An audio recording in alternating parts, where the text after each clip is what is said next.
Hey, welcome to The Explainer. This is where we break down expert knowledge and make it your own personal guide. So, if you're a music artist, you already know YouTube is a huge deal. But what's the actual playbook for success? Well, we've dug into YouTube's own guidance and distilled it into a step-by-step journey. Let's dive right into this ultimate blueprint. Okay, first things first, you've got to build your stage.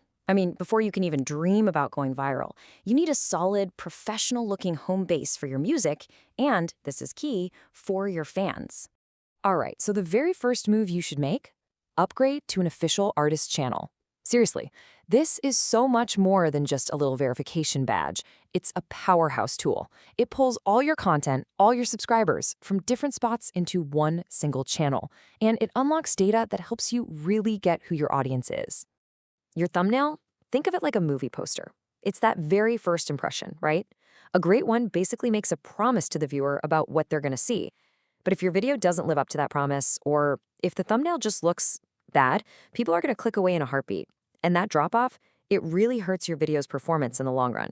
Now, out of all these, you really got to pay attention to playlists. Honestly, they're a secret weapon.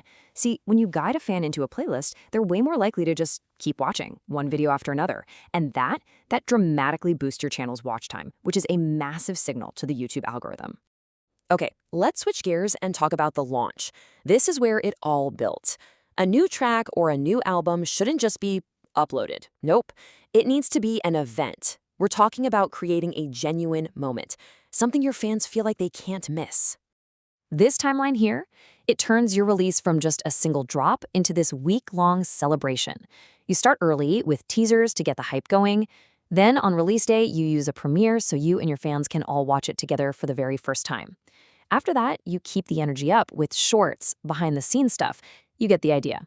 It keeps you top of mind. And that is exactly why the launch event is so critical. That first hour is pretty much everything. When all your diehard fans, the ones who have notifications turned on, all rush to watch at once, they send this huge signal to YouTube's algorithm that, hey, this new music is a big deal. Show it to more people. So the launch was a huge success. But the work isn't over. Not by a long shot. In fact, this is where the real work begins.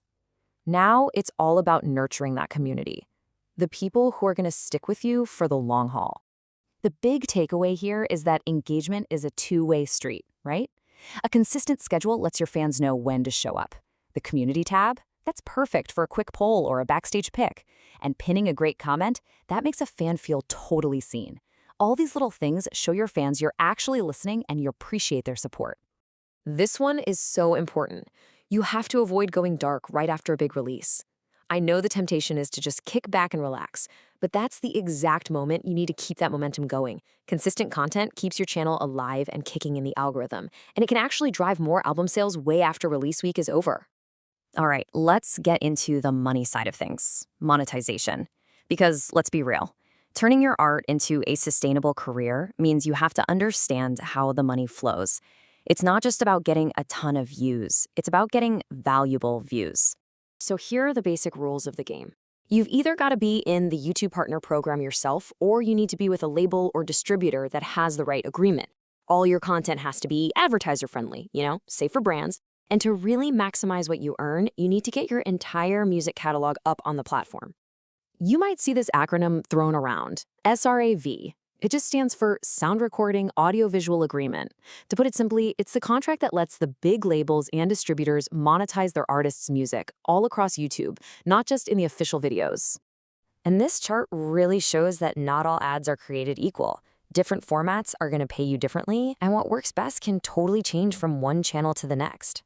The best thing you can possibly do is jump into your own YouTube analytics, look for that ad rates report, and see for yourself which ad types are actually bringing in the most cash for you. Okay, last but not least, let's talk about protecting your music. I know this stuff can feel super complicated, but it is so essential. We're going to break down the two main concepts you absolutely need to get your head around to navigate copyright on YouTube. Now, for any artist out there doing covers, this is step number one. It's critical. Before you even hit record, you have to do your homework. Using someone else's song without the right permissions can lead to copyright strikes, and that can cause some serious problems for your channel. The difference here is actually pretty simple, but it's super important to understand. Copyright is the law. It's what gives you the rights to your work.